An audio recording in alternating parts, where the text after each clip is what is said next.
Yo, everybody. Welcome to Off Panel, a weekly interview podcast about all things comics brought to you by Sketch.com. I'm your host, David Harper, and this week's guest is the writer of comics like Masterpiece, Phenomena, Fortune and Glory the Musical, and more. It's Brian Michael Bendis. Thanks for coming on, Brian. Hey, look at all those independent creator-owned credits. That's awesome. It is. It's interesting seeing that list because this is probably like the first time in 26 years you could do that. And it's all you. It's all your things. It's all your babies, right? Co-created with my pals. Right. But the stuff that we own. Yeah, very lucky that we're able to carve out a little space for ourselves where we get to make our own stuff. And honestly, after I left Marvel, this was the plan to really focus on creating new things from scratch. Then Dan came in super hot and made it where I must try to see this DC idea through, and I'm glad I did. But I was also glad I got to do the DC Dream Camp, and then also get to do what I want to do, which is create these brand new things with my friends at Dark Horse and Abrams and beyond. That's interesting. I actually didn't know that there was a period where when you were leaving Marvel, it could have been Route 1 would be exactly this. Like literally, I was going to call. I've known Mike Richardson. I've lived in, Portland for decades. I've known Mike Richardson for years and years. He made it very clear that the door was wide open. And I was literally about to call when Dan came in hot with an offer that we had to take seriously. Yeah, I'm so deeply grateful that I got to do both. I was like, I hope I didn't pick this DC thing over doing creator own, but I got to do both. And I got to do both when I was at DC as well. So it was, that was a goal. I'm very, very, very happy about the amount of superhero and Marvel and DC work that I have out there. But I look at the part that I'd want to do more in is creator owned and new stuff. And every time I take assessment of it, it's always that. So I made a choice to make sure that this next chapter was all about that. Well, and the nice thing is, you were in a position, I mean, everyone's kind of in this position to some degree, but you were able to take that DC deal and it wasn't a period. It was like a periods of ellipses. It was a ... I'll get back to this later. Right. Yeah, no. And I was doing Jinxworld the whole time I was there. It was just, exactly. Splitting my time again. And again, thrilled to do it. It was a great deal of fun until it wasn't, but it was also, I don't know, a lot of the things I got to do at Marvel and DC were I literally got to have so many of my dreams come true, my childhood dreams, things I was, imagine if you got to write the Avengers, imagine, if you got to write, Justice League. I got to do those things. And then beyond anything I dreamt of, because most of the things that have happened around this stuff didn't exist. There was no Oscar for Miles Morales. That's not something pining for. So a lot of the over-the-top stuff that's happened, and I don't mean to sound braggy at all, I'm as mystified by a lot of it as anyone, but I had to look at it and go, all right, a lot of missions accomplished on this mountain climb to Marvel. Let's take a step back and see what are my dreams and aspirations as an adult versus as a child. If all my childhood dreams came true, then let's start making a list of adult dreams, and that's kind of what we're in right now. And I'm so beyond grateful that I'm able to make that happen. To be published is an honor in itself. I do think that's one of the interesting things about your current environment. You're telling your own stories, but it's not like, you're out of the superhero comic world, but you were an executive producer of Spider-Man Across the Spider-Verse, which is... You're never fully out, buddy. Also, I have both Marvel and DC are constantly putting out collections of our work. I have 6 or 7 collections coming out this first half of the year. That's a lot of superhero material for any creator. And that audience is a new audience. They haven't read it before. So great. Let that happen. And we'll put out Masterpiece. Not to change subjects too much, but I wanted to bring up something related to when we're recording. Here's a weird fact for you. I have not actually recorded a night podcast since the pandemic hit because the world has been changed irreparably. And everyone's like, oh, I'm at home. Let's just talk during the day. I'm like, all right, I'm at home anyways, too. We're recording this at night, and it's because you're a night person. You said that over email. Why is that? Is that just when the wheels turn for you better as a writer, or is it more about what works better for your schedule? Been since high school. I know I have a lot of kids, and my kids, we talk about it every once in a while. You guys still okay if daddy's up all night working? And they actually voted, we would rather you were up. They feel safer. With, the random nightmare or nosebleed that someone's up. Yeah, it's just always been the way. I remember I literally used to like not go to bed till after Letterman, like when I was in high school, because I'm not going to miss Letterman, and that was a very important thing in my life. And so yeah, it's just been that way ever since. I remember in college I had an art history class at 8:30 in the morning, and I it's the reason I never got a full diploma. I remember I had a class at like 7 a.m. when I was a senior in college. I remember going to the first class and thinking, what have I done? Why did I do this to myself? I should have known myself better. I mean, every college student should know themselves better. College professors should know themselves better than to have a class at 7 o'clock. Seven's insane, but but 8:30, I would literally put my pen on my notepad, and I wake up an hour later with like this hours long sleepy doodle that I had made just by putting the pen on the paper while I was napping during art history. Bummer. Do you write at night, or is it just kind of whatever? Oh, well, no, everything's quiet. The phone stops ringing. Only my collaborators are all also up. So it's work related. That was one of the things I was thinking is I think Alex is in New York now, right? Yeah. Yeah, so Alex Molive, who you're collaborating with on Masterpieces in New York, and then Andre Lima Aruhu is in Portugal, I believe. And you're working with him on Phenomena. So like when it's that time for you, that's like daytime for him. So you're kind of operating on probably both of their schedules. That's one of the things I think is interesting is like writing is by nature an isolating activity. You're like kind of working alone. But the nice thing is your schedule kind of matches your collaborators. So if you do need to talk, you can engage during that time when no one else is active.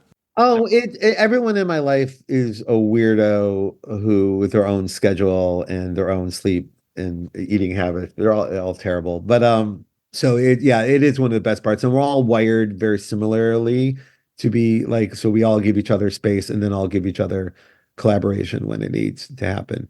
I did want to ask about the collaboration and like collaborators, because obviously that's a huge part of your life. I mean, before we started recording, we were talking about Daredevil and like all the people you were working with, your best friend on that. You brought over Alex Molive. Is that where you met Michael Gaydos too? Was that where you first worked together?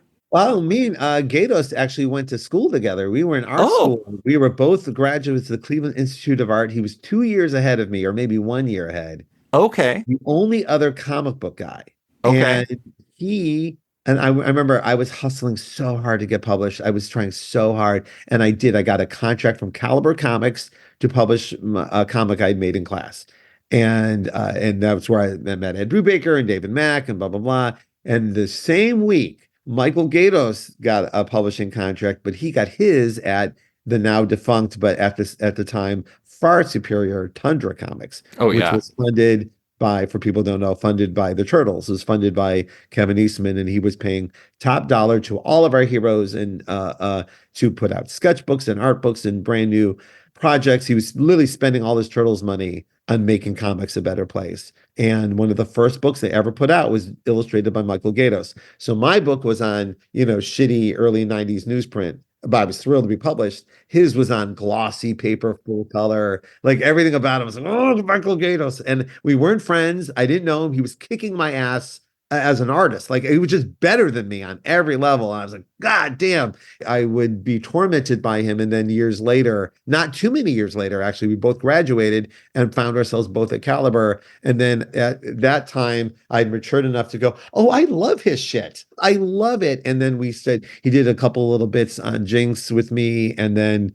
I knew we had to find a book together. And I was so grateful it was Jessica Jones. I think that one of the things that's interesting is like your Masterpiece partner, Alex Molive. You've been working with him for decades. You also have comparatively newer ones, like you're working with Andre and Phenomena. Jacob, Edgar on the ones. These are newer. Yeah. Yeah. Beyond obviously being immensely talented art, which helps tremendously, what do you look for in your collaborators? Is there something that goes beyond the talent that you look for? Yes, the collaboration, the energy of the collaboration. There are some people right now in mainstream comics and in independent comics who are not treating each other well by what I would decide would be my definition of how to treat your collaborator. But I live in a very improv tenet, yes, and build each other, don't shut each other down, celebrate each other life that I want to live.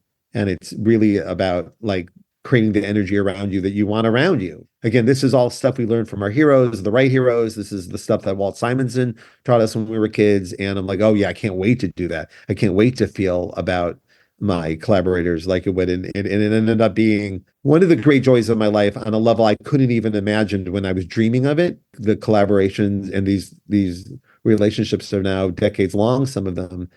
And then when you come into the new relationship, the hardest part about a new collaboration is it having to live up to the trust and promise of my earlier collaborations. Like Mike Oming is one of my best friends and he lives down the street. For it not to be something I do with Mike Oming, it has to, you know what I mean? Like, why wouldn't I just do that? Like, he's brilliant. So, but you do want to work with different people and have that experience as well. So, finding who they are and how they work. And by now, particularly in the industry, I've kind of laid out how I work and what it's going to be like and how you're going to be treated. And I'm coming in with a bit of a rep that I'm going to want things a certain way. So like when I met Jacob, Jacob knew me and was like, yeah, let's do it. Right. So it's been lovely because we're coming in with the best intentions. How do you know when it's working? Is it just the feel and like knowing that this person is like operating on the same wavelength, or what is it?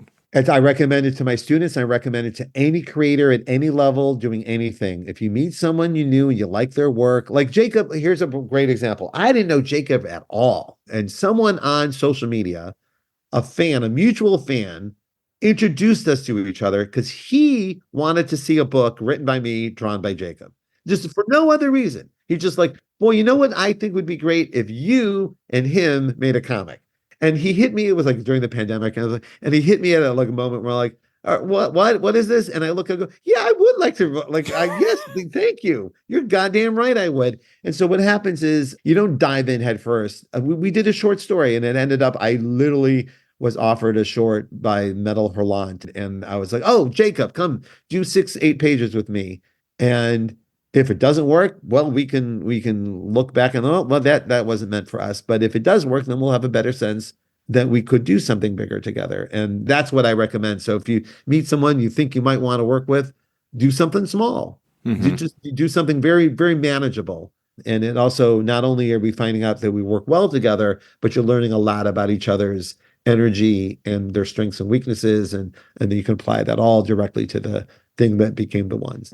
It's dating before committing to the relationship in full. Yeah, kind of. But what happens a lot in comics, because people have such big ambitions, it happens in film too, but people have such big ambitions that they put something out there that they can't possibly, it's almost impossible to achieve, right? They're like, hey, let's go make Star Wars for $45. Well, why don't you make a nice romantic short film for $45? You know what I mean? And do it really well and say it's on a space station. These ambitions can get in the way of actually getting it done. So you start small and build. It's always a very successful path versus the let's make Star Wars and hope it's Star Wars. It is really weird to think about how long you've been working with some of these people, because you shared a text from Oming not that long ago where he realized that you and David Mack and him had been working in comics longer than Johnny Carson hosted The Tonight Show. And that is long enough ago that some listeners might not even know who Johnny Carson is, which also further contextualizes it. Someone wrote that. It was very funny to me. Cool. Who's Johnny Carson? Oh my God. Did you immediately turn into the Crypt Keeper from Tales from the Crypt? You're just like, oh no. First of all, yes to everything you just said. It was very funny. He wrote that out of the blue, and my reaction was "fuck you." But it's somewhat helpful because it doesn't feel that way to me. It feels like exactly how it felt when we first started. Like it feels the same. So I don't feel older, and I don't feel like I know I am. I have an adult child. So like there's evidence that I am, but I do need constant reminder. Oh yeah, I'm someone's father. I'm like what that felt like to me when I was younger. Like I like talk to my wife about that. I'm like my wife's 50, not to spoil, but like you forget when we were 20, we thought 50 was 100. Like, yeah, all right. Like now we know it's not, but then we did. So just put that there. But so the other part is me and David Walker teach at Portland State University and also teach online on the Discord. But we're teaching younger students at the school. And it's always a big woof when you make a reference that they go, hey, what's the Matrix? I'm like, okay. Yeah. Like, no, but like one was, for years, I would use the original Star Wars, like classic Star Wars, as how to break down a 3-act structure because it's so structured and it's just something everyone's seen, right? So let's break it down. And then last year I haven't seen it. Who hasn't seen Star Wars? most of the class. Whoa. I'm like, why? They go, I'm 19. I mean, it's a 40-year-old movie. I'll get to it. I mean to. It's on my letterbox, but I haven't finished the original trilogy. I go, what do you think is original trilogy? But I did say, excuse me, class, I need to put my head down for a minute and recalibrate. That was a rough one. Well, I was going to make a joke about the fact that Oming is currently seeing other people with James Tynan right now. But at the same time, I mean, to some degree, it's probably valuable for both of you to work with other people. So this sounds more like more of a dating metaphor, but you're keeping things fresh. Yeah, that's where the dating metaphor falls apart a little bit. But I will say, no, we've always worked with other people, Alex and David, all of us work with other people too, and bring it back to the collaboration. Sometimes with relief and sometimes with, oh, guess what I learned? Or, hey, let's try this, me and you. With Tinian, I got to say, like, Oming has been UFO obsessed the entire time I've known him. There are UFOs and powers because I was just trying to help scratch that itch. It's just constant with him, and you want to give your artists what they wanted. The fact that it didn't occur to me to create a blue book-like book for Mike Oming to go nuts on, it's so obvious. It's such a home run obvious thing, and I'm so grateful that he did it, so it's done, because Oming deserved that. So I clearly couldn't get there on my own, but and I read Alien Agenda by Jim Mars, and I applied all that into the powers. There's a whole powers aliens thing going on that was all based on this conspiracy that I knew meant the world to Mike, but I didn't take it all the way. James did, though, and yep. They're benefiting. I mean, that's great. I love seeing like collaborations form and that stuff come together. No, but even like when Alex and I were on Sandwich Twitch together years ago, I wasn't writing for him well because I didn't know how. And then we not broke up, but we were separate for a while doing other projects. And then he came to Daredevil. I was so ready for him. Like these other collaborations prepare you for the next step every time. Well, I mean, you were kind of new to writing only at that point. Yes. No, that was a big problem for me. And I talk about a lot in class because I was writing and drawing my own books for a solid decade. So when it came down to now you're just the writer, which is like, what is the writing? Like, it's all storytelling. It was hard for me and I would draw elaborate layouts to go with my script. And I was wrong to do that. It was a huge mistake I made, and I'm embarrassed when I think about it. And it was Mark Bagley who pulled me aside and went, yeah, don't do that. Couldn't have been nicer about it. He's seen it all, and I'm sure that he would, yeah, like you said, it was very nice about it. Oh, it was even worse than that. He'd already done 10 years of Spider-Man. He needs my layouts.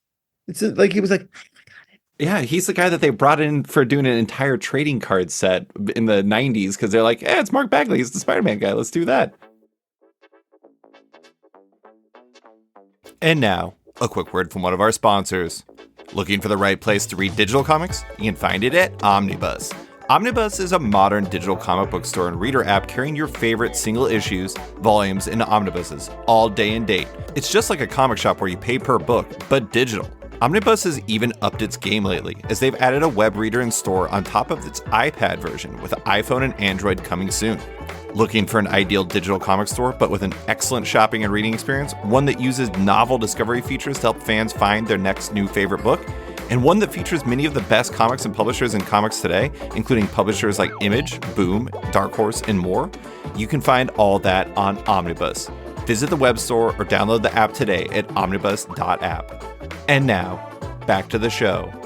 So I want to bring up Alex in specific because I want to talk about Masterpiece, your current Dark Horse miniseries with artist Alex Maleev, colorist Ian Herring, and letterer Joshua Reed. I'm going to give a quick breakdown on what it is. It's about Emma, a.k.a. Masterpiece, a 16-year-old girl genius and webcomics creator, one whose parents were master criminals or once robbed an ultra-famous billionaire named Zero Preston, which is an amazing name, I want to say. Named after one of my students. I said, I'm going to steal your name. I love it. Actually named Zero Preston? Zero was their first name, and there was someone else said Preston, and I put it, yeah. Fantastic. But anyways, this billionaire, Zero Preston, wants Emma to make up for her parents stealing from him by pulling a heist of her own.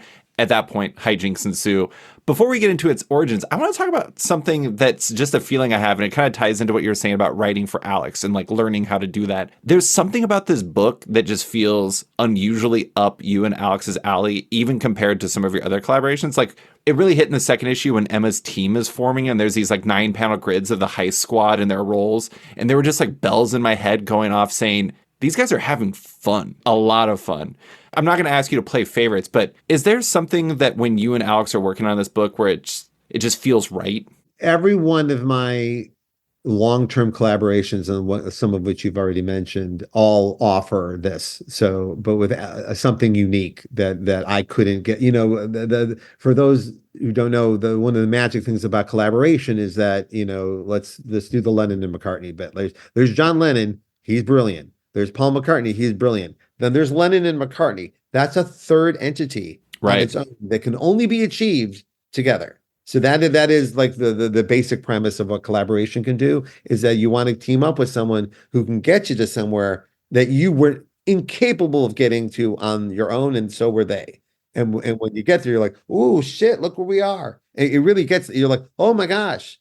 And Alex has spoke to me as an artist like this since I first saw his stuff in The Crow. I was like, not only first of all, he's the artist that I work with that I most was trying to draw like that was what I was trying to achieve and was incapable of doing so. I look at his art with an admiration at a level I don't think he could possibly even understand how much I love him and admire it. And yeah, and there's something about his energy and how he grew up, and his, like, we're very different people, and like we don't have anyone else in our lives like each other, and it brings a lot of like special third heat sauce to each other, because we just come from different worlds. We were raised differently. We look at the world differently, and it's all on the page. Mm-hmm. Well, but with Masterpiece in specific, like, what was it about this idea that just popped for you two? Because I don't know. I mean, there's just something to it. It's like in sports, they would call it like intangibles. It's like these like specific things you can't really point to, but you're just like, this person's got it. Like, this book's got it for you guys in a strange way. Well, I've been on an anti-cliche tear for the last few years, like really going, like loving my genre with everything, like all the genres that I work on, I love with all my heart, but really looking for the thing I'm not seeing in other places. And specifically if it's in a heist piece or like a criminal's criminal, like looking like where else should this go, or where else can this go? And, like when I was researching some of the true crime stuff that this was based on, I was hit with someone referenced something, someone called DB Cooper, a modern criminal story. And I was like, modern? That's 50 fucking years ago at least. Like, but and then the same day, a comic creator I admire referred to The Dark Knight Returns as a modern classic. And I'm like, guys. That was 86. I was 2. Yeah. These aren't modern. They're classics, but they're not modern. It made me elevate this idea from a new team of young criminals to a generational team of criminals. Like you have some older criminals and younger criminals teaming up together. And I thought, then that I haven't seen before. Like I haven't seen like an Ocean's 11 that was generational. It's much more interesting to me, and I hadn't seen it. And I was like, that pushed it into a space that I got very excited about, where we could go, because already every interaction is different than any kind of piece of genre that I've seen going in this direction. But also, Alex, two things with Alex. Number one, we had done a book called Scarlet together. It took many years to make. It is among the most beautiful work Alex has ever done. I couldn't believe it, right? But it is a very dark book. It is a very haunting book about what if you wake up one day and there's an American Revolution, right? And what would, right here in Portland. And he did an amazing job on it. But the book itself was actually like difficult to produce because it was so dark, right? So I did say to him, the next one will be fun, because A, it's the right move, and B, I want to do that with you. There was 2 parts of Daredevil. It was very, very dark and very, very fun. We just did the dark part in Scarlet. Let's do the fun part with Masterpiece. That was a big part of it. And then he took it upon himself. He said that he was going to enter, I don't want to misquote him, his like Alex Toth phase, where he makes a very concerted effort to take his artwork down, like to really simplify, like find the right lines of art. And it's a journey that many artists go on, where they get to a place where they realize that less is more is where this has to go. He's applying that directly. And anyone will tell you it's harder to do than it looks. It's actually much harder to do. It's an interesting path to go down, because I've talked to a lot of artists from a variety of generations. So like Alex is probably, I don't want to say a generation older, but like a little bit older than Chris Somney. Chris Somney is also going down that path. Even somebody like Daniel Warren Johnson, who is definitely like in a younger generation of artists, he's like looking, how do I do the same thing, but with a little bit less mark making, making it a little bit more simplified. And it is interesting talking to people about that because people think about that and they look at the art and they're just like, oh, this is like, you look at like maybe John and the Unpossible Monsters, the Chris Somney book. Maybe somebody might look at that and say, oh, this is really simple art. But it takes a lot of thought to achieve those effects with fewer marks. And that seems kind of antithetical to the idea, but it's absolutely true.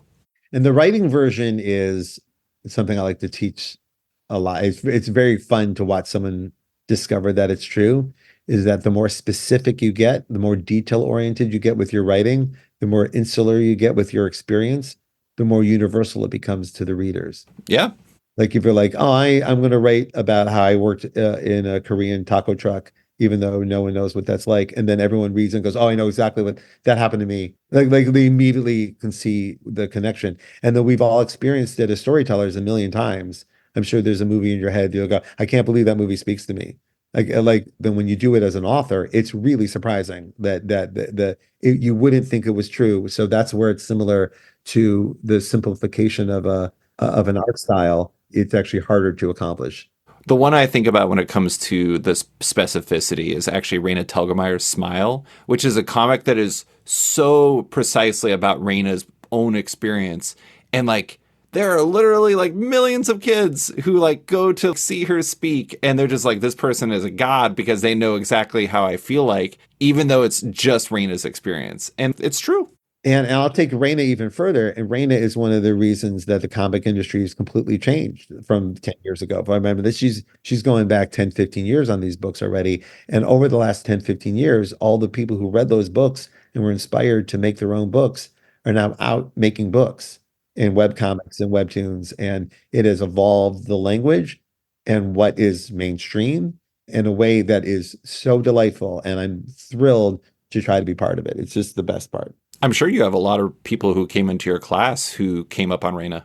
Oh no, one of the things we do every semester is kind of like do a why are you here? What brought you here? And I've been doing this long enough where like 10 years ago it was all Scott Pilgrim. Yeah. Like everyone's here because of Scott Pilgrim, and then everyone was here because of Raina, and then everyone was here because of webtoons. Like there's an evolution that you can watch. I know it's somewhat anecdotal, but it always seems to like speak to the larger place we are in comics. I believe literally remember like 10 years ago being in Barnes & Noble, looking at the new YA section of graphic novels that literally did not exist the year before, and thinking about myself in a comic store at a young age and what came out of me because of it and what would come out of the new generation of comic creators because of this wall of YA graphic novels, because of New Kid and Dogman. And, they like, what are they going to make? And we're just beginning to see that. And it's fucking fantastic.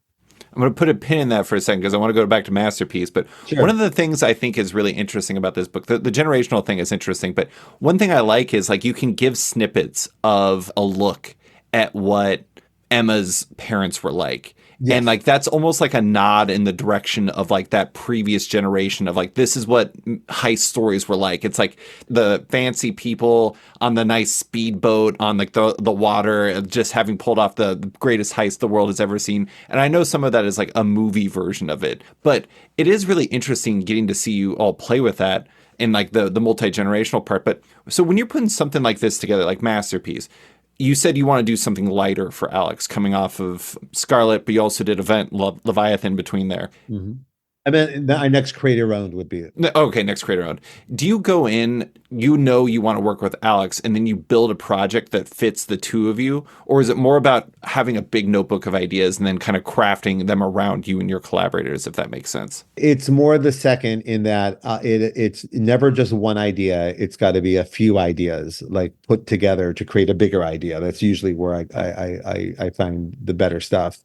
And it's all being created towards Alex's voice, right? And so that's always there because I have such reverence for him and everyone I work with. But I really kind of make sure that when I come to them with the idea, that it's worth their time, like even to hear it, let alone spend the next couple of years on it or to agree to partner up with it. Like I take the partnership very very sincerely. I don't want to throw some bullshit at you that anyone can do. I want to throw something at you only you could do, and only you could do this way. So I'm coming at it that way, and so they're hearing a lot of respect for them and what they can do. And also, I don't want to repeat ourselves. I want to like do something completely different than the last thing we did. That gets very exciting. And it's also great to have a partner who we can keep an eye on each other, make sure we're not fooling ourselves. You probably, I mean, after decades of working together, you have a really good sense of what Alex does or doesn't respond to, too. So when you start developing the roots of Masterpiece, you probably have a good idea that there's like elements in there that Alex is going to look at and he's like, oh, yeah, I could work with that. Oh, yeah, I got this. Oh yeah, and there's always something that you're really into like I was really hoping he'd be into the Paragon. He was totally into the Paragon, like the character. Like he did like 50 designs of the Paragon. All of them were great. And he was like, pick one. I go, I can't. So we were like, but I was so happy that it was when I knew he was like completely in, not just in because we're together and we're going to try this, but he is all in. He's thinking about this the way you would want your collaborator to think about it. Yeah, it seems like in a lot of ways, I mean, you have all these collaborators, but Alex is like somebody who it's like when you have the kindling of an idea, he's going to take it, he's going to make it his own when he's really feeling it and is going to elevate the work. And that's the John and Paul, right? It's where they come together and all of a sudden this idea that's kind of forming starts becoming something else. And then you guys brew it together and it becomes Masterpiece. Yes. And he is able to tell me where he's at, in his head, like how much violence does he want to draw, like that, like what's he into drawing? Is big, and a lot of artists, when you say, "Hey, what do you want to draw?" They say dinosaurs and spaceships, and Alex never says dinosaurs and spaceships. Was that Nick Darrington? Yeah, in Batman universe, yeah, or Mike Diodato, or like, yeah, I remember, like, it's a very funny thing that happens to me. They go, "Hey, every once in a while, what do you want to draw? Like, if I can fit it in, I'll get it in. Like, I want, because you know that if you can, it's going to be the best drawing." I realize when an artist says, "I want to draw a dinosaur," they really want to draw one dinosaur. They don't want to draw a book of dinosaurs. That's what I've found out. One thing I really appreciate about Alex and something that meshes nicely with you is he can make a meal out of a conversation. It's just unbelievable. I love the opening conversation in issue 3 with Emma and Scotty, and like the rat-a-tat rhythm of your dialogue combined with his just like the way he like lays out the page and the character work and everything like that.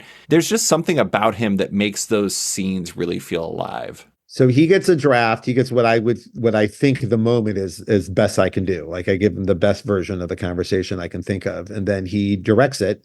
And then I go back in and I rewrite the whole thing sometimes. Like, sometimes I rearrange things. It's always to the benefit of his choices. We've been doing that since Salmon Twitch. It's the best. You're looking for that special Alex sauce. One of the things that he does very differently than everyone else is that he directs, it's very character-based direction. It's about what the character's thinking. There's a subtext going on in the eyes that some comic artists are just, their strength is elsewhere. And he's able to internalize the character's motivation on the page, and that's very hard to do. Only a few artists can do it. There's 2 pages in issue 3 where Emma is figuring something out. I'm going to show it for you. Nobody else can see it, but it's like the 2 6-panel grids. And that stuff is just like, he's so good at it. Like you can see the thought in there. You can see the pieces coming together. But I did want to ask about Emma in specific, because you want to do this multi-generational thing. You want to do something that was a true modern heist story. What made her the character to lead that story for you? I have a lot of people in my life with mysteries about where they came from and who they are not. And I know people immediately think I'm talking about my adopted daughters, which I'm not. I'm actually talking about some of my adult friends who at this stage in their life are wrestling with where they came from and how they were brought up and what was taken from them and what was given to them and what they did with it. I wanted to write about that. I also feel around my daughters and their friends, there's a sense very similar to what you'd read about in the 60s where, the real world bullshit is just fuck you. We're not into any of this. Like this world you're building is of little interest to us if we come into it. Having every camera in the world on to show everyone everything has even made it more so. And among this there's a sense, and this isn't just this generation, every generation has a feeling of this, is like, am I going to get a say in this? And I wanted to write about that. And I wanted to write here's a woman who figures out she's the criminal's criminal like her mom and her dad, but she's not allowed to figure it out on her own. She's thrown. I'm not sure if it's in issue 3 or issue 4, but Gleason says that to her. He goes, "Oh, sweetie, you were thrown in. I walked in voluntarily. You were thrown in here against your will." That's a very different story. I think it might be in issue 3. Okay. I do like that part too. And then with the multi-generational thing, it's like both of the villains are a different generation that are both billionaires. Like probably two of the people that could be most directly, I don't know if blamed is the right word, but attributed for the issues that Emma is facing up against. And so having that kind of split with like the villains, making the multi-generational thing a villain versus hero, criminal's criminal thing, I think that was a really nice touch too, because I mean, Zero Preston, great name, terrible person though. And Katie Root is a more complicated character, as you'll find out as the series continues, to the point where Emma might find herself quite liking Katie, and some of that was I was realizing I was really like a lot of my books are like billionaires, like it's just like you shouldn't need to be that rich, and looking at that as a kind of universal modern villain that everyone can get behind. But and again, it's not just that you made money. God bless you, you made some money, but that much money, you did something bad. So I do like that Scotty was immediately like, wow, Katie is awesome. She's like, it makes the Zero versus Katie thing a lot more interesting, because Zero, you're just like, this guy is a literal mustache twirling bad guy. But then Katie, it's like got some complexity to it, but also super rich off child labor, as Emma said. So not the best exactly, terrible. But interesting. Yeah. Interesting. You know, Emma is, of course, another one of the characters that is a young character you excel at writing at.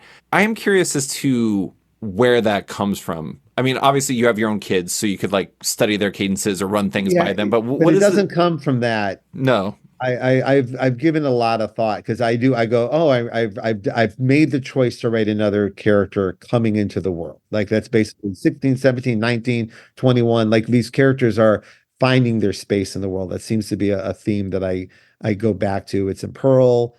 And so I gave it some thought to make sure I wasn't beating a thing I've already done, right? Like, but and it does seem that I am genuinely fascinated by that moment where you figure out what the real world is like. Like, and clearly something must have happened to me in my childhood where there was a day where I went, "Oh, adults suck," or something. Like there was a moment where you realize, and I wrote it first in Ultimate Spider-Man, when I like the Kingpin storyline in Ultimate Spider-Man was Peter Parker figuring out, oh, that guy ain't going to jail no matter what you do. He ain't going. The world don't work that way. Sometimes bad guys don't go to jail, right? And that's a lesson you got to learn when you're like a late teenager. Like that's about when you figure that out, that some of the stuff you saw on TV isn't totally true. And so that writing about that discovery is something and analyzing it from many different points of view and many different journeys has been very interesting to me. So I think that's the main idea. But when I look at it, I have to find something that I didn't find before, right? And so having a character like Emma, who doesn't have her parents, who thought she had it under control, who's building, she's got her webcomic, she makes her own money. She's like a very self-motivated young woman. And then she doesn't even know where that came. Like she hasn't even questioned where that came from yet. And then here she is being forced to face all of it against her will. And then and they go back to my time as a crime writer. Will she cower from it? Or will she stand up to it? Right. So spoiler, she stands up to it, but it's pushing a character as far as you can go, and having a stranger come out of nowhere and just ruin your life that way. And page 2, her life is ruined by a stranger. Obviously, Masterpiece is not a superhero story, but it is interesting because these young people's stories, Miles Morales, Peter Parker and Ultimate Spider-Man, Riri Williams, Emma is a continuation of a young person who's figuring out the world through extraordinary circumstances that weren't necessarily her choice. That's something you do well, but it's also it's very rich, fertile, dramatic ground. Yeah, it's when I said like I gave it some thought, and I realized like it's like with great power comes great responsibility. You can write that for years and not get sick of it or find new territory with it. And I find this subject we're talking about to be kind of universal in that somewhere in your life you have felt this feeling about something. And yeah, I'll work it out eventually. Another thing that's really interesting about there's a lot of potential to this type of stuff. The one thing I love about Masterpiece is even though it's only a 6-issue miniseries now, it's the type of story that could really easily like flex upwards into something more like new heists, new stories, even like old stories about Emma's parents. You got a lot of options here. Oh yeah, no, the world was building, and that's when you were asking earlier about how do you know when you got it, or how do you know when you bring it to Alex, and it's when everywhere you look, there's new story and inspiration that just by you set the table, and then all of a sudden the table starts setting itself. And not to be too weird, but that's what happens eventually. The characters take over, and then you feel like, oh, okay, I got something. Not only did I got something, I love it. I'm interested in it. I would like to continue it, and I would like to sell it to somebody else. I think this is, that all the ideas that we're talking about with creation is weird. To have the idea is weird. To share it with your friend, to build it, to then put it out there in the world, and then have this conversation with you. And you get it. That's amazing. It's an incredible experience. But you got to make sure while you're building it that you think the idea is going to take you all the way through to that. Does that seen it everywhere sort of thing, does that happen with all of your books, or is that kind of saved for some specific ideas? Like the parts where you're like, I could see this masterpiece story here. I could see this is that a if it hasn't happened by issue 3, I get worried, but it almost always does, to the point where I not to spoil, but one of the last lines in Masterpiece is Emma says to Gleason, is there anything else I need to know? Is there anything? And she goes, oh God, yes. So we are. She goes, I don't even know how to alphabetize all the shit I have to tell you now. So there's a lot there, and it made me very happy about that. And then even just doing a Paragon comic and just what the fuck happened with him is what I want to do. So, and what a great look. Yeah. I mean, It's awesome. I did want to ask about decompression and writing, particularly through the prism of Masterpiece, because the first issue is very much she's in school. She goes to meet Emma and Zero Preston, or she goes to meet Zero Preston, and then she kind of comes back and finds out what the hell has Gleason been holding back from me. Obviously, there's a bit more in there. There's my guy Lawrence, who's awesome in there. But the second issue is like the making of the Fellowship, like particularly the addition of the mysterious Paragon. There's like, you're slowly getting these bits and bits. And the interesting thing is like, in a part of my mind, I was like, I don't want to say not a lot happened, but it was like very conversational. So you don't really get into the thick of the heist or anything like that. But then I was thinking about, you mentioned Ocean's 11. Ocean's 11, when you think about the heist, that doesn't happen until like the last like 45 minutes of the movie, of like a 2-hour movie. The rest of it is just putting the team together. I mean, there's like an entire scene where they go to a horse racing place so they can recruit Saul, I think it is, and just hanging out in Florida. I mean, what you're doing is, it has the hallmarks of a heist book, but it's also done in this very Bendis-y way that fits perfectly with kind of the normal cadences. I'm curious, like, do you find that part's always based on some true life stuff? Like it's much as we can absolutely point to like Ocean's 11 and other heist, sure, Thomas Crown Affair and other things that were very inspirational to this space that we're in. But I tended to look towards the true crime heists and over the top criminality that we had seen in the past, some of which is very famous, some of which isn't. And I looked at those, and it's a very similar situation. We see people planning a heist for years before they pulled it off, and that's the good stuff. It just is, to me, the plan. You get to know each other. Well, and also that's where all the suspense comes from, right? It's like you got to get it built up, establish the risks, do all these things, because otherwise, where's the narrative tension? Yeah, so it's funny that I was like, where are you seeing decompression? Because I thought like we get in as late into the story as I possibly can get in, and like Lou, we meet her and her life's over the next page. Yeah, like we don't even get to like find out what her deal is. I think it's more like a feel thing, because like quickly it establishes itself. It's not actually decompression. It's just like, it's the conversational flow, but everything happens really fast. I mean, they meet so many new people so fast. I don't take decompression as an insult, by the way.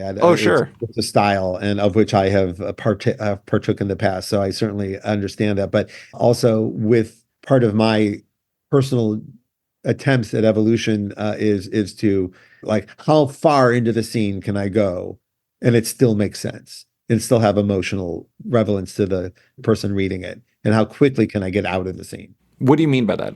Well, it's a lesson a lot of my heroes learned. David Mamet said it very famously. But like, your job is how late can you, like, get in as late as you can and get out as early as you can. Like, as soon as the point of the scene has been made, leave, run. Don't hang around. Don't make quippy jokes. Don't do improv. Just be gone. Just the scene is it's had its time. And I have seen the benefit of that kind of work, particularly in comics, where everything, these things are expensive and that people want for their money and deserve for the money what they're getting. So like, okay, how many scenes, how much character can I get into this comic book without it being overloaded or underloaded, or or be confusing? That's the other thing too. Like, you just don't want to be confusing. So yeah, so that's a big part of the journey that I'm on a lot of these books right now, is how far can I push that idea? I imagine to some degree it's all balance, right? It's like trying to find the right blend of things to make it feel right for the story you're telling. Also, the audience, even from when I was a kid, it's completely changed. I mean, I watch my son is consumed more story than I consumed my entire adult life, just because of the way things are. So his relationship to it is different, and like, you can see the audience right now pick up stuff right away. You don't have to explain it; they get it. I was just recently, someone was reminding me about the hundreds of conversations we had in developing the TV show Powers, about some executives who go, well, where did the superheroes come from? How will people know where the superheroes came from? And this will go on and on. This conversation would happen for months on end. And we're like, no one ever asked that in a Marvel comic. It just happened. It's just, hey, there's a world with superheroes. They come from different places, and we'll tell you when we need to know. We'll murder them and tell you where they came from. And so, but it was so funny, like, that was such a panic. You never hear that note today. In any meeting I'm in, no one ever goes, well, how will they know where the aliens came from? And then people know, they get it, they got it. And that's a completely different mindset than Hollywood had even 10 years ago. And now, a quick word from one of our sponsors. Zoop is the new home for creator-owned crowdfunding. Visit zoop.gg to support campaigns by Harley Quinn's Chad Hardin, 2008's Jimmy Broxton, comics prodigy Near Levy, and The Phil's Chris Weston, amongst other live campaigns. There are more titles coming soon, so visit the site, sign up for alerts, and support these creators by putting out amazing books. To take part in all the fun, it takes less than 30 seconds to create an account. The e-commerce style checkout is easy and intuitive. You can add multiple rewards and add-ons into your cart, provide some info during checkout, and you're done. No confusing additional steps in finalizing your pledge, and no post-campaign surveys. And of course, every creator appreciates your support. For creators looking to crowdfund your project, Zoop is currently open for submissions. Email them at hello@wearezoop.com to start a campaign. And now, back to the show. I mean, there's all kinds of layers to this stuff too, because it's like, I mentioned decompression earlier, and I do think in some people's eyes, it's like a 4-letter word. It's one of those things where it's just like, this is, writing for trade is a bad thing or something like that. But I do think it's funny when you think about that through the prism of like manga and like anime. Like, my wife watches a lot of anime, and there will be episodes of like Demon Slayer that she's watching where it's like 15 straight minutes of a guy announcing his one attack. And I'm like, this is the most decompressed thing that has ever existed, and it works.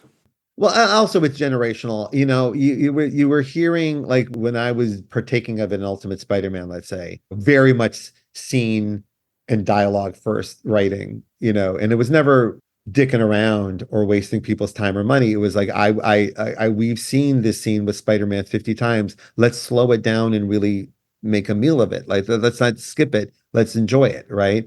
And you could feel certain, and I don't want to be too general, but you can feel newer readers being totally into it. Some people who were raised on like a generation or two before me, it would take a while for them to get into it. And then some got into it, but they were like, why are you doing it this way? Where's the meanwhile? Like, what, like, there were like, where's the thought balloons? Like, where are they? Like, things were missed.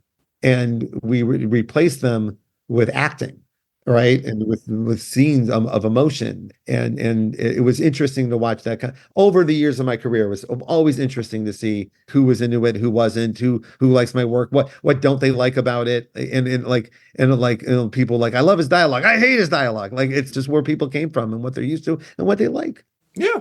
Yeah. I imagine, once you start measuring your career in like Johnny Carson hosting the Tonight Show years. I'm not doing that. That's my. I know that was oming. I know, but I mean, I do imagine to some degree, it's like, I mean, you can see change. Oh yeah, no, that I do. Yeah, Constant. And some of the choices I'm making as a creator are my opinion of what's going on and where I want to be in that space, like what I want to make with it. Yeah, things have changed dramatically. It's unbelievable. I literally even just gone from the kids not having letting kids have comics in school to being very prominent in school. Now they're being fought to keep in school. Like like I remember like years ago, my daughter brought a copy of Ultimate Spider-Man to school just to be a cute daughter, and she just had it in her desk. And the teacher was furious that she brought a comic to class. And then she goes, "Oh, my dad wrote this." And then you went, "Well, don't tell him, but I don't want it in here."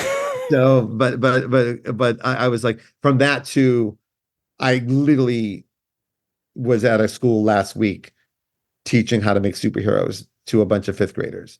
Like that was not going to happen years ago. It's just amazing to me. So yeah, so watching this evolve, watching our culture evolve, and now I think we're going to enter a new. I think we're going to see a wave of not Raina imitators, but Raina inspired personal stories. Mm-hmm. And I'm excited about that. Yeah. I mean, I think we've already seen it. I don't think we've even started to see what we're seeing. I literally think this is prelude to what's coming. Sure. Wow. That is going to be a hell of a thing. I really believe that. And some of it's anecdotal to what I see going on in my class. Like me and David Walker just read 25 webcomics for the midterm. And I was like, oh, this is what's interesting. This is what's going on in their heads right now. Like, it's really interesting what's going to come out of this. You mentioned David Mamet. You mentioned Aaron Sorkin. Do you find that as you've kind of progressed in your career, obviously you have your hallmarks and your touchstones that you kind of lean back on, but do you find yourself constantly engaging with new stuff and finding inspiration from new places? Yeah, I don't know how you can't, and I don't know what it would feel like to not do that. Honestly, I'm so over Mamet. I can't believe it. If you would have, of all the time machine things of me having had enough of him, is shocking to my core. But yeah, the lessons to learn are out there for everyone. I spend an enormous amount of time listening to and talking to people who are just on their journey or in a different place in their journey, or I'm very attracted to creators who are doing things I never would occur to me to do. Yeah. Like I have no interest at all, but look how interested you are. Now I'm totally interested. And I find myself diving into all those spaces. And it's actually one of the great parts about being at Dark Horse too, is we're just packed with original new ideas being produced on a daily basis. I get a PDF every day, and it's fucking some cool new thing that's coming in a few months. You happens to you all the time, right? You get PDFs all the time, right? Isn't that goddamn? You feel good in your heart, like, oh, good. This medium is good. The biggest problem is, and it's funny, like sometimes there's a conversation about like maybe the reason why sometimes the direct market struggles is because comics aren't good. And I'm like, my problem is like there's literally too many good comics for me to read. Like I don't have the time to do that. And like that is an entirely different problem. It's very similar to what's going on in television right now. There's so many good shows that I live a pile of A-list, can't wait to get to shows. And I'm like, boy, I hope I get to these. And the same thing with comics. I really have to make sure I make an effort to to consume what's going on, because it's so much. You get lost quickly. This is a complete aside. Do you watch Fargo? No, but guess who wrote me last night going, fucker, watch Fargo right now? Mike Oming. Oh, there we go. The fifth season, I just finished that today, actually. And you were talking about how, like, you know, getting into the scene in the middle, like getting in further into the scene and everything like that, and like cutting out the quips and stuff like that. Noah Hawley, who writes that, is like a genius. I think he's fantastic. But there's this one scene in, I think, like the penultimate episode where there's this FBI hard ass who's like having this conversation with another guy as like these two other FBI agents comes up. Like one of them is just like, sir, and he's like, don't you know you're not supposed to interrupt me while I'm bantering? It was this little quip that just like completely changed the scene, and it was amazing. And I imagine that's like a lot of the job for you is this like knowing when the right place to do that is, like knowing when to pull back and knowing when not to. Exactly. The big one for writers like me is when to shut the fuck up is a big one. Do you think you're a pretty rhythm based writer? Oh, I am. Totally am. 100%. It's all I think. Literally, I really think about it. Two of my kids are drummers, and I think about that a lot. Like there's a tempo thing going on in this house. Yeah, it's knowing the rhythms for you, the rhythms for readers, rhythms for everything. Because like that's one of the things I think one of the things people sleep on the most about comics is like how paneling and sequencing and stuff like that changes time. Like I showed you those pages from Alex with like the two 6-panel grids.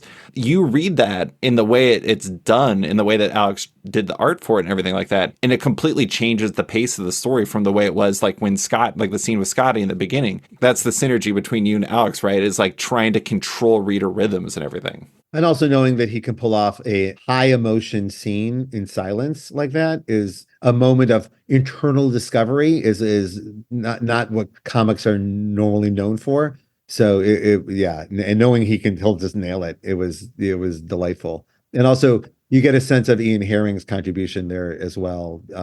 Ian's a new collaborator. To become new collaborators, you asked that question earlier. That's a perfect example.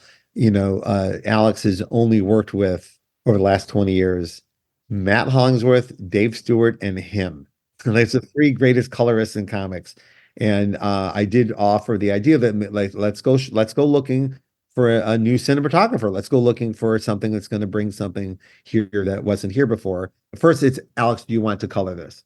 Well, then let's go find, and of course, Alex coloring his own stuff is always the number one goal. But then I literally been sent a PDF of Minor Threats by Patton and Jordan, and I read it and was like, and I sent it to Alex, and he went for it. I was surprised, and they're great together. It is created exactly that what needed in Alex's new art style in the space that he's creating. It's perfect. It's really amazing. Yeah, I'm really happy about it. I want to bring up a patron question that ties into some of like your teaching stuff and everything like that, because I had, I believe he's one of your students in the online world, Mark Abnett. Yeah, we're leaving Substack because Substack is Substack, but we're going to continue have the classes and stuff. Well, yeah. So Mark Abnett, he asked, in the early 2000s, your Jinxworld message board was a platform that launched many careers. The latest iteration on Discord also seems to be a success and a hub for collaboration, information, and recommendations. Oh, so happy about this. He did emphasize that he is astonished by how many podcasts you listen to. He said, you've hinted at another evolution of Jinxworld in the near future. What can you tell us about it?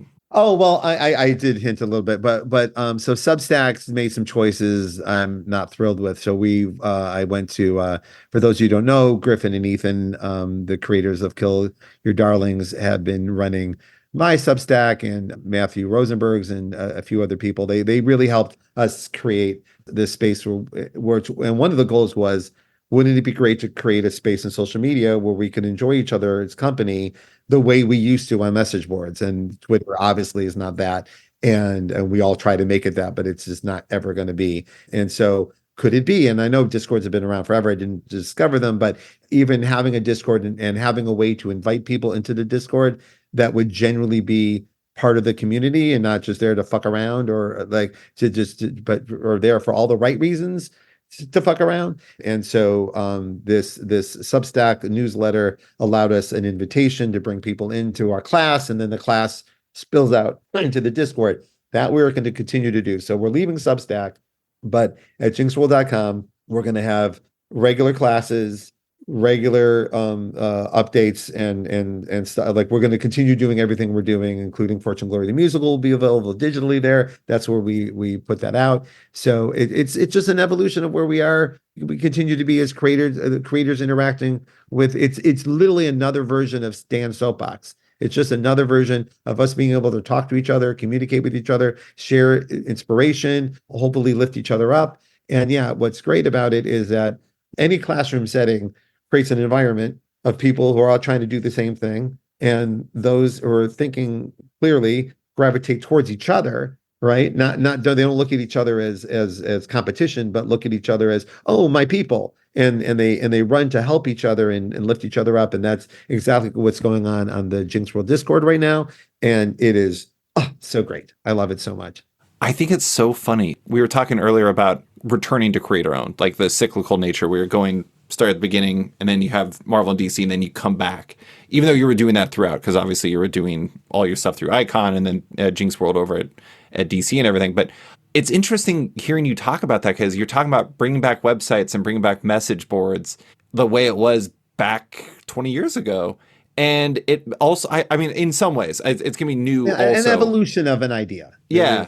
But I kind of love that. I love the fact because I think sometimes when social media is so broad, it kind of loses the cohesiveness and the connection that you need to make that stuff work. And I think that having a community like that, where it's like, like Mark's one of your students, and like he absolutely loves the Zoom Comics Masterclass and everything like that. Having a community where you can do one of those and then talk with others and find collaborators and stuff. I mean, that's magic in a lot of ways. It's magic, and it makes me feel like personally, selfishly, it makes me feel very good to watch people like lift off, to watch people do their first books, their first Kickstarters, and with all they really needed from us was just a couple of people going, "You got it, man. Go do it. You got it." And sometimes it's all you need, and to watch that happen. And our earliest version of Jinxworld, Hickman was there, and Nick Spencer was there, and like all these creators ended up with careers. And I'm excited to see if that happens with anybody now. Right now, already you can see an evolution. It's amazing, and even the small time we've been doing it. So yeah, it's great. The difference between when we started Substack and now is that we now have over 30 hours of classes, like logged. You can watch anytime you want. So with the relaunch, I think next week, you're going to have those classes, and we're also going to turn them into podcasts where people can just enjoy them as podcasts, because I love podcasts. Yeah. Mark made it seem like you listened to an unbelievable amount of them. I listen to like 3 podcasts, but the Comedy Bang Bang Worlds, they have like behind the paywall. What's going on behind their paywall is one of the most impressive things I've ever seen. That's so cool. In the world of comedy, in the world of improv, in the world of creation, Bobby Moynihan's Batman podcast and Comedy Bang Bang is one of the funniest fucking things. And people don't even know about it, because unless you're behind the paywall, it's unbelievable. The best Batman content. I love it. I love it. You brought up like the next generation of creators. It made me think about a story that Tom Brevoort recently wrote about on his newsletter, where he talked about the origins of Secret Warriors and how like it was going to be you and Hickman. You're like, this Hickman guy's got something. Let's bring him in. And then like a couple issues in, you're like, what am I doing here? Take my name off this book. It's all Hickman. I know. There was a rash of like some co-writers that weren't really co-writers. They were just trying to put a big name with a new name. And I was wildly uncomfortable with that, and was thinking about like, no one made me do that. And out of respect to Jonathan, like, he's doing all the typing, he should get all the credit. Like, that's, Like the thing is there's a lot of people throughout history in creative stories, in comics, in all kinds of things that would delight in taking the credit. Yes. I don't like any of those people. Yeah, you seem to delight in helping the next generation of creators. Like, why is that something you enjoy so much? I honestly, you just said it. You hear these stories, or you witness these stories coming up, and you're like, well, I would like to do more of that and none of that. And I'm grateful that I was raised this way. I'm grateful that my jealousy module is light. Like, I don't get jealous. I get envious to try it myself. I say this because I do see like there's a wave of like, and some of it's just social media related. People get so jealous they can't see straight, and they don't create well. They're not being their true to themselves because of it. And these things can be very toxic to the creative idea. Like, you're not going to do your best work. And so also I was the benefit of a lot of very generous people being very generous to me. And I know exactly how it felt when Walt Simonson was kind to me as a young man, and Joe was to me coming up. And like, there were a lot of people who just liked my shit and gave me a shot. And I know what that feels like. And once it's happened to you, it also feels like kind of like it's now you have to do it. Like, someone did that for you. Now you have to do it for as many people as possible. And then you get to do it, and it feels amazing. It feels better than anything. So I do. And the selfish part of teaching is you're just constantly going back to the basics with your students. You're constantly like going back to, and sometimes a creator who's been doing this as long as Johnny Carson can lose sight of the basics and start having their head up their ass and making flimsy work because they're not structurally sound. They've kind of lost it. So I always think about how, like, I just went over like scene values with our students today. How many times would I think about scene values if I wasn't teaching? But I should think about them every day. So, well, by scene values, I mean that some scenes have a positive value and some scenes have a negative value. Good things happen, bad things happen, and you have to balance them. in a way that makes it interesting for the reader, or they'll get bored. Too many bad things, boring. Too many good things, boring. So it's always a balance of that. And I should think of that every day. And I wonder if I would if I wasn't teaching. I mean, I know it's kind of a cliche, but I imagine this is such like a Mr. Rogers thing to say, but it's just like, I imagine you learn as much from your students as they learn from you in some ways. Yes. Yes. And yeah, and also a constant reminder of how old I'm actually becoming. All those things happen all at once. It's a great feeling. The cool thing too is like you're seeing all this new work. You're seeing all you and David have to go through these like web comics and everything like that. You're seeing all the work that's out there. I mean, we talked about how many good comics there are.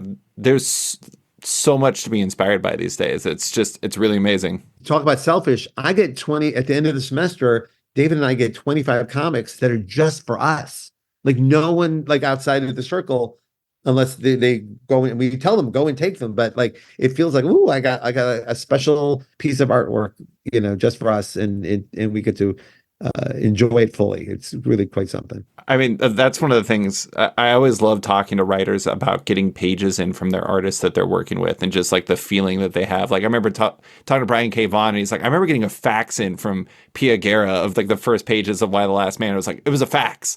And like, he was just like, I knew this was going to work when I saw that. But I imagine like getting stuff from Andre. Like Andre, I remember seeing that there was like a preview page that was a 2-page spread from Phenomena, the first volume, The Golden City of Eyes. And I remember just being like, oh my God. Like I knew Andre was good, but I was like, whoa, this is outrageous.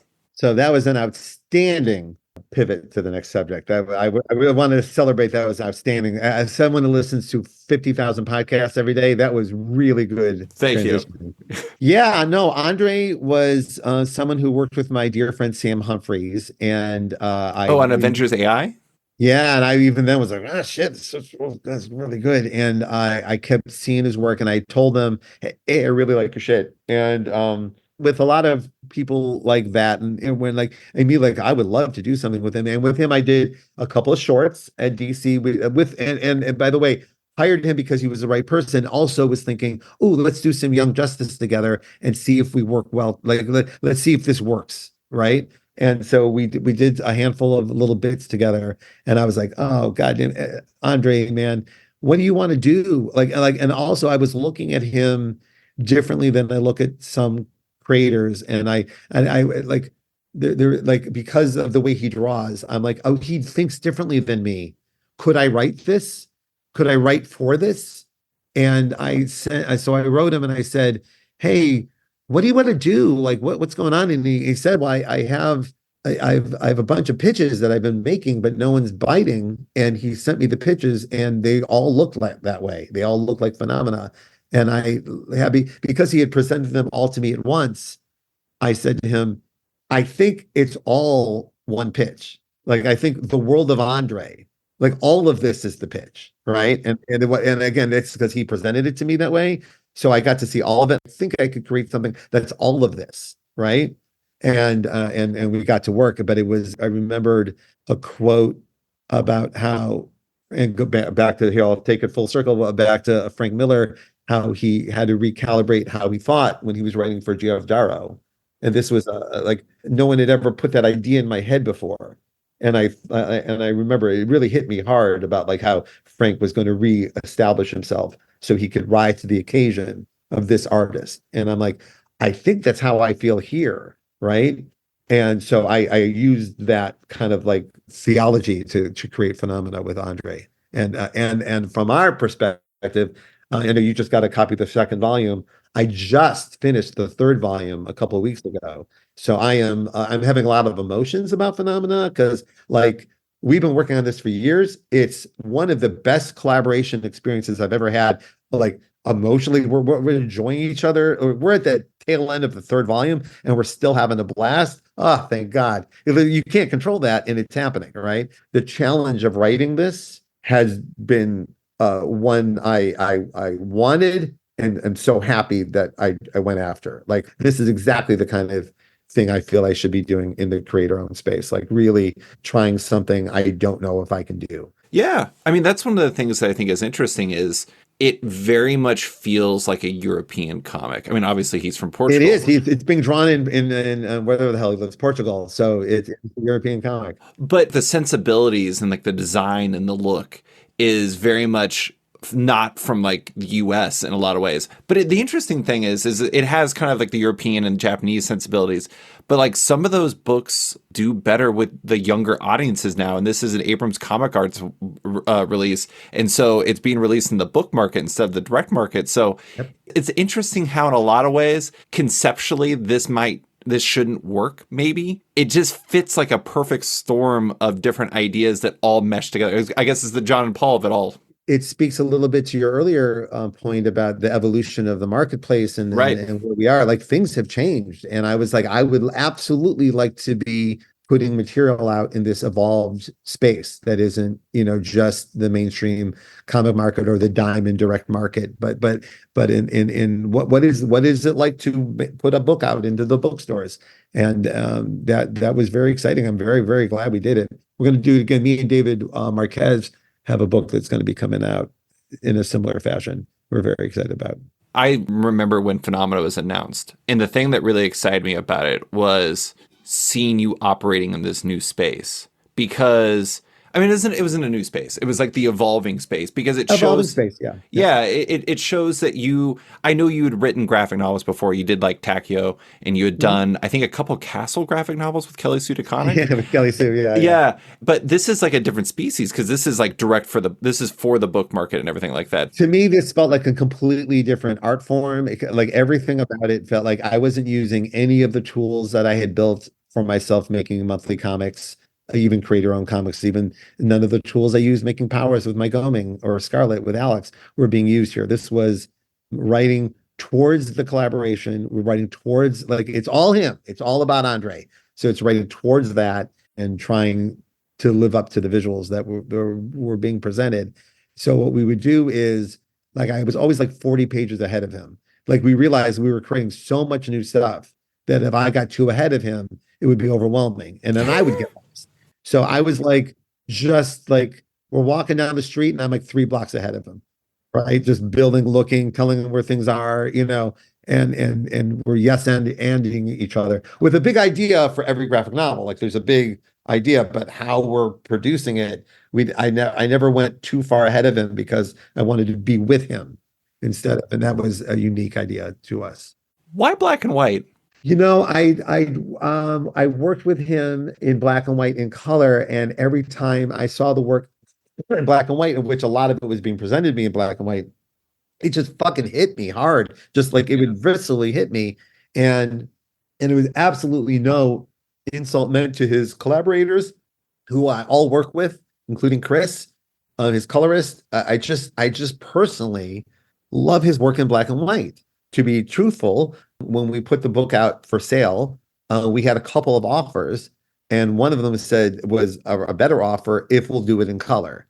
So we were faced with the choice, like, and me and Andre looked at each other and went, do black and maybe we're wrong, maybe it's, but we went with the idea that, when I first came in through black and white comics, the nightmare was, I mean, it was every day, and every black and white creator will tell you this happened. They go, "Oh, I can't wait for you to be able to afford color, like you were doing it by accident," or, "Oh, I thought it wasn't finished." That was, I always got that, like I was going to be Jinx, but I thought it wasn't finished. Oh, yes, classic, releasing your unfinished comic. So there was just like this like ignorance around black and white as an art form. Like I hated it then, I hate it now. So, and I was so grateful that there's so much manga and Walking Dead and Bone. There's stuff that's out there that's in black and white, and no one blinks about it. Or no one ever says anything that I can see. So I'm like, let's try it in black and white and see if it goes. And I think it's one of those, like, we'll see, but as we put out more, they're like, "Oh, they meant to. This is on purpose." Like, this is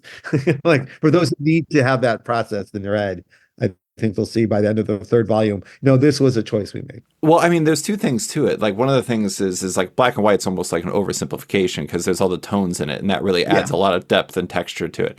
The other thing too is like the idea that black and white comics don't work is just absolutely insane because, like, we have 25 years of evidence that let's see, Bone was the powerhouse that launched Scholastic Graphics. Scott Pilgrim is like one of the most successful graphic novel series of the past 20 years. Both of them got color editions, but it was only after they'd sold millions of copies. Walking Dead, obviously, manga. I mean, it's fascinating. This is literally word for word what I said to the publisher. That's one of the things I think is interesting. Is like we're in this moment where it's like a weird time for comic publishers or for the direct market and everything like that. And like a lot of the stuff I kind of feel to some degree is like variations on this, where it's like old lessons that are being unlearned in a very difficult way. I agree completely. It's a process to get through that. And I think they're getting through it on black and white, but it's still sometimes when you hear people say that, you're just like, are you sure we're talking about the same thing? I'm of two minds because I'm just so grateful that comics are part of literature now. I mean, I came into comics and I remember literally being somewhere where I was reading a comic for work and I was hiding it because I didn't want anyone to see it. Oh, yeah. I've been there. And then I got all mad at myself for even thinking that thought. And I held it out real big so people could see it. No one cared. But I was mad at myself that there was a stigma around comics, and that stigma has gone away in my lifetime. And that's such a beautiful experience. So when we are faced with the new stigmas that we have to fight against, there's always you just don't understand the medium yet, but you will. I just celebrate where we are. It's so farther than I thought we were going to get in my lifetime as far as comics and culture. Just a couple more questions. One thing I think is interesting is like last time you were on, you told me about how when you were first starting at Marvel, they were like literally selling their filing cabinets. And I imagine having come into kind of the direct market in that moment, really, I mean, you were selling your own stuff too, but I mean, like in like a much broader way. I imagine seeing the kind of rise and fall and the cycles that kind of come with this stuff. I imagine like moments like this where a lot of people are like, things are falling apart. I imagine it makes you a little bit more resilient in realizing that things kind of persevere. Yeah, it's just it comes in waves, and it's happened a few times. I've actually seen the market crash a couple of times in the times that I've been making comics, and I've seen people go crazy with buying books and really buying books, not just buying like variant covers and stuff, but really purchasing books that they're reading. And we all knew it was coming too, so it's so funny when people get a little worried. There was such book buying going on during the pandemic. I mean, just crazy numbers, and it was all like, I'm home alone with my books, and I'm finishing out my collection, and everything. This is my world now. Me reading on a beanbag. We even at the moment said, so be prepared that next year is going to be less.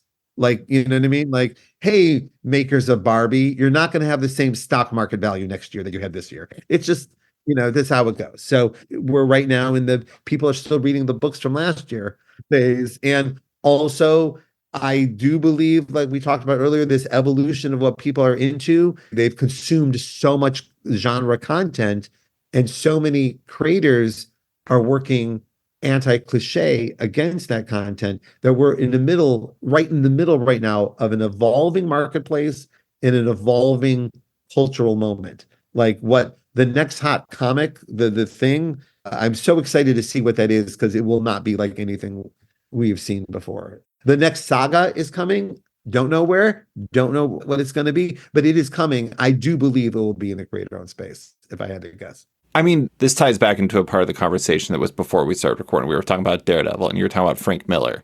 And the thing is like, I know this is almost a cliche too, but it's like in comics, the low times provide opportunities. And they provide opportunities for risk taking in ways that you don't often get. I mean, that was the reason why you were able to do what you did at Marvel when you did it. Literally everyone else left. Yeah. They left for video games because Marvel was bankrupt. So me and David got to walk in the door and see if we were going to make the last ones. You're like, I'm going to do Ultimate Spider-Man. They're like, you're doing Daredevil now too. Okay, you got this. No, but people laugh when we say that. Like, people of an age cannot perceive of a Marvel that wasn't thriving. Yeah, it's bizarre. It's wild. Like, and here we are the weekend of Madam Web, and I can't get over the fact that Sony passed on buying the entire Marvel universe for a couple $100,000 in 1995 and spent millions of dollars trying to push Madam Web up a hill. Brian, sometimes I look at old Wizard magazines and look at the price guides. And I remember seeing like Incredible Hulk 181, my most desirous comic. I was like, in that moment, I could have bought it for $250, but I was 10, so I couldn't afford $250. It might have been $1 billion. I remember those. Like $40 is $1 billion. There's no difference. If I had a time machine now, I'd be like, save your allowance and just buy all of them. And you can just be super wealthy later on. I always told my parents comics were valuable. They had no idea. Last question ties into a couple things that happened to you semi-recently because I think they're amazing. I just have to bring them up. What entertained you more? Your son London making blankets with your face on them for friends as a Hanukkah gift, which Kelly Sue DeConnick then upcycled into a sweater. You're making her whole day. You're making her day, yes. Or you being interviewed by a local news station during Portland's ice storm, which I was on vacation in Portland during, which was a very bold time to be there, and then earning the brand new identity of Brian Bendis in the process. Which is not over yet because Jacob Edgar just sent me some sketches where Thrace, one of the characters from the ones, works out at Bendis Gym. And so there would be Bendis material coming, merchandise coming, I think. But for those of you who don't know, I'm saying it's all on my Instagram. You can check this out. But yeah, we had a big ice storm apocalypse here in Portland, and myself and Matt and Kelly, we had taken our families to a hotel because there were trees falling in our neighborhood and we had to leave. And so we were there, and it was like, those mornings, and it was icy. I'm from Cleveland. I can handle the ice, even though the city can't. And I was like, I'll go out and get some food for the kids. And I stepped out, and there was just like, dancing ice everywhere. And I went, oh shit. And then literally before I could figure out how to turn my body around to go back to the room, there was a Fox News. Oh my God. My face, like, why are you out here? And I'm like, oh shit, I'm that guy. Fucking that guy. I'm from Alaska, and I have never experienced ice like that. It was unbelievable. My wife and I, we were staying in a hotel downtown, and we walked to this place called Grits and Gravy because it was like the only breakfast place that was open. Also, it was fantastic, so I was very happy about that. But as we were walking, we realized the only place we could walk was in the street, and the good news was there were literally no cars on the road, and I was like, I cannot believe we flew down. Like, we have like this weird luck where we're always traveling during extremely odd times. But yeah, very strange experience. But very strange. So you check it out on my Instagram. It's very funny. So they got my name wrong. And what was funny about it was it's not the first time I've accidentally ended up on local news. But when you do, you find out who in your life watches the local news. Because everyone reaches out. Yeah, you find out because immediately I got an email from the head of my department at Portland State, and she said, "Hey, did you give them a false name because you were embarrassed?" And I'm like, "Oh shit, I should have been embarrassed that I would give out a false name." So she literally thought I gave them the wrong name. It's amazing. What you need to do is the next time you get Kelly makes a sweater out of your face, is you need to get her to sign it Brian Bendis at the bottom to tie the whole thing together. I believe right now there's something going on where I will get a Kelly Sue blanket that will turn into a sweater. We're gonna, as my daughter brilliantly said, so you're gonna Fallon Timberlake this, and I thought that was a great reference. So I love it. But you always have amazing things going on. But Brian, that's all I have for you. Thank you so much for coming on to talk about Masterpiece, the next generation of creators, phenomena, and everything else. I really appreciate you taking time. Oh, thank you. This was a lot of fun. I enjoyed this conversation tremendously, man. Thank you so much. Thanks for listening to this week's episode of Off Panel with writer Brian Michael Bendis. You can find him on Threads and Instagram, as well as his work in Masterpiece and Phenomena Matilda's Quest. Big thanks to Deanna Chapman for stepping in to edit this week's podcast. If it sounds better than usual, it's because of her. Love Off Panel, want to support it? Subscribe to the podcast on Apple Podcasts today and give the show a rating or review while you're at it, but 5 stars only. You can also support the show by backing it on Patreon. Find the show at patreon.com/offpanel. And when you back it on there, you get early access to each week's podcast, as well as weekly content and more. Want even more? Subscribe to my subscription comic site Sketched at sketch.com for long-form articles, interviews, and the rest of the site's content.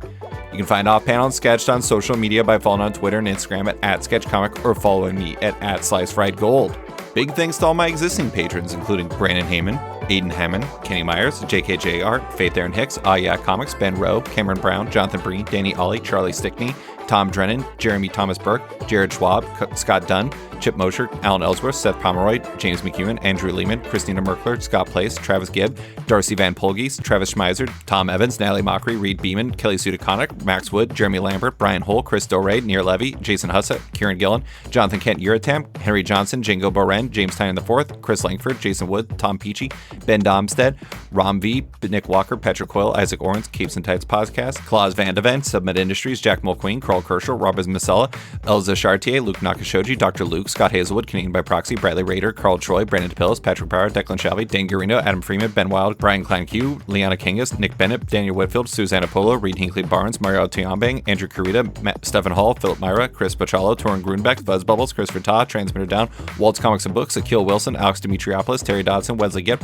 Sean Kirkham, Brett A. Schmidt, Jason Goodmanson, Paul Ryanwan, Vita Ayala, Akil, Philip Seavey, Al Ewing, Ryan Alcock, David Kelly, Nick Polito, Matthew Groom, Jason Assey, Adam Bogert, Matthew Taylor, Nick Patera, Jacob Sorelli, Ford Gilmore, David Baraldi, Nick Hall, Bjorn Basin, John Hendricks, Steve Anderson, Ian Maxwell, Cliff Chang, Colin McMahon, Adam Highfield, Fiona Staples, Mark Abbott, Michael Shirley, Tom Barnett, Jim Demonakos, Norbert, Nick Lowe, James Kaplan, and Mission Comics Art in San Francisco.